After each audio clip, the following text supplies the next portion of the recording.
As you're developing your treatment plan, you'll have to plan for the type, duration, and mode of treatment, and that's what we'll be discussing today.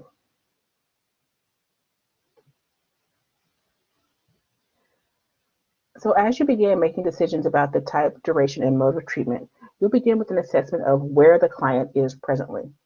You'll assess the client's current functioning, their receptivity to treatment and readiness for change, and you'll also assess their resources and their ability to pay for services. The next thing you'll look at is the proximal, meaning the immediate antecedents, and distal antecedents of the client's problem. So again, proximal refers to the immediate antecedents. What in the client's immediate environment is contributing to the behavior?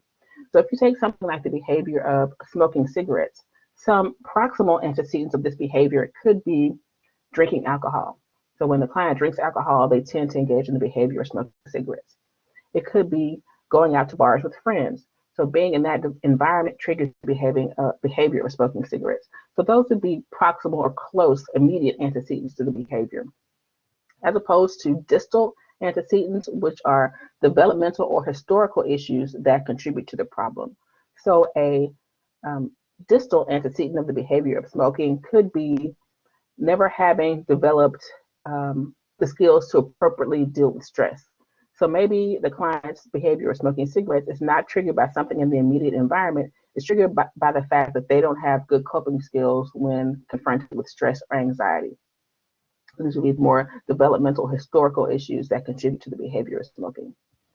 So you want to see if the problems are simple habits maintained by the environment, or are they symbolic of some unresolved conflict? So is it a surface issue as far as just environments trigger the behavior, or is there some unresolved internal conflict or conflict between the client and someone or something else that is contributing to the behavior? So for issues that are primarily symptom-based, and by that we mean that the symptom is the problem. The symptom is not indicative of some other underlying issue. The symptom is actually the problem. So in the case of the client who is smoking because they're socializing with friends or because they're drinking alcohol, the symptom, which is smoking, that is actually the problem. You want them to stop smoking. So for issues that are primarily symptom-based, have proximal features, meaning they're triggered by something in the immediate environment, and involve changes in altering behaviors and cognitions, the recommended treatment strategies would involve behavioral and cognitive interventions. So again, to summarize that, when the client's symptom is the actual problem, the symptom does not indicate some deeper underlying problem. When that behavior has proximal features, meaning it's caused by something in the immediate environment, and the goal is to change behaviors and cognitions, then you would choose interventions that involve behavioral and cognitive interventions. So these would be things like dialectical behavior therapy, which is a form of cognitive behavioral therapy. A chain analysis, this is where you start with the problem behavior and you kind of go back and retrace the chain of events that caused the behavior. Modeling, where the therapist or someone else models appropriate behavior for the client.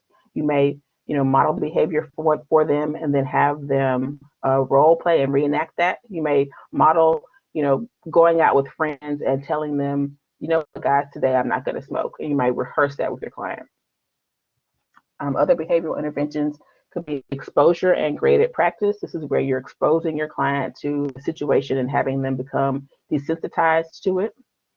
Cognitive restructuring, where you're helping them identify and change irrational or distorted cognitions. And self-monitoring, where the client is actually keeping track of their own behaviors. So they may keep track of the number of times in a month they go out with friends and the number of times they're able to go out with friends without engaging in the behavior of smoking cigarettes.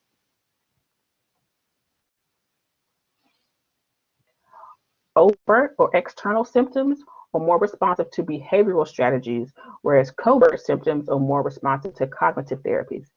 So if the behavior that you're trying to change is an overt behavior, a behavior that can be observed by others, and it's external, then those types of behaviors tend to respond to the more behavioral strategies.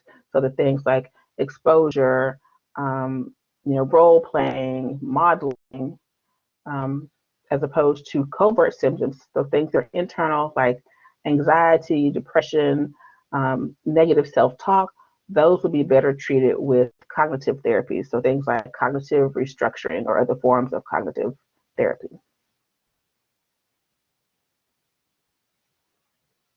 For problems that are primarily conflict based and have distal features, they have those more historical developmental features and involve changes in altering feelings.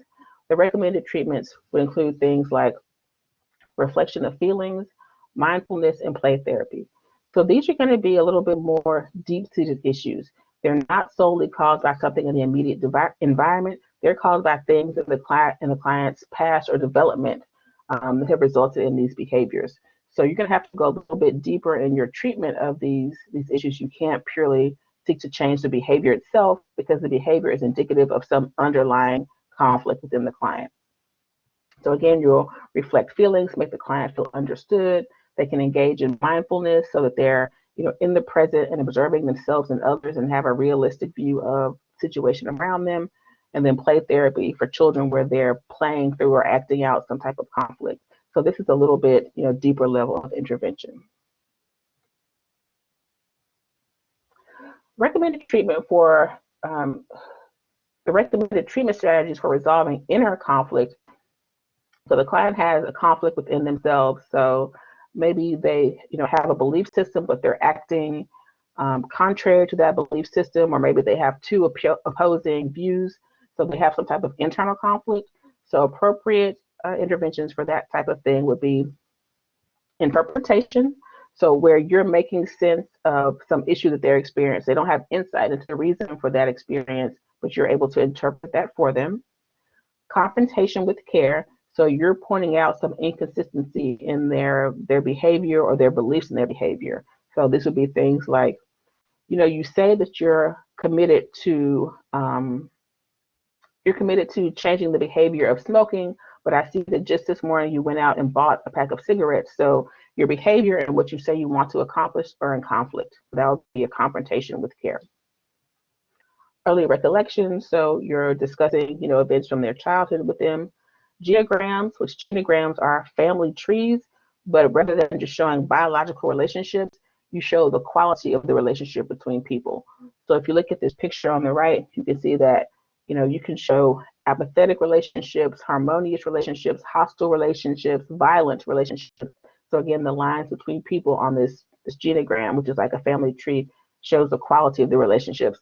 And this can help your client gain some insight into their internal conflicts.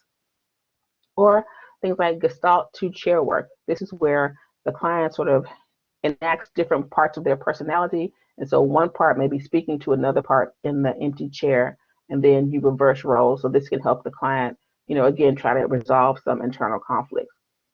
So the idea is that the type of treatment is going to be driven by whether the client's conflict or their issue is just something maintained by the environment, something that's just behavior that needs to be changed, or if there's some deeper seated issue that has to be resolved and the symptoms are not the problem, the symptoms are just indicating some deeper issue.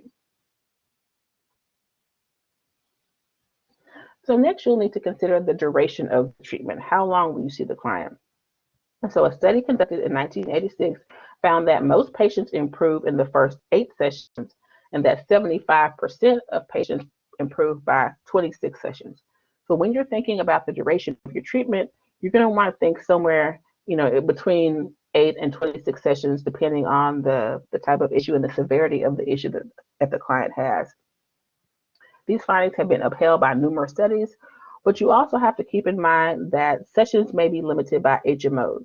So the insurance company or the HMO may only give you 6 sessions, and so you have to determine whether or not you think you can really improve on this issue given the number of sessions that you've been allocated. And clients with more severe or persistent issues may require more sessions. Next, you'll want to consider the mode of treatment. And this refers to the mechanism or format of service delivery, and it typically includes things like individual therapy, couples and or family treatment, group treatment, and medication. So there are going to be pros and cons to each mode of therapy delivery. With individual therapy, you're going to have greater privacy.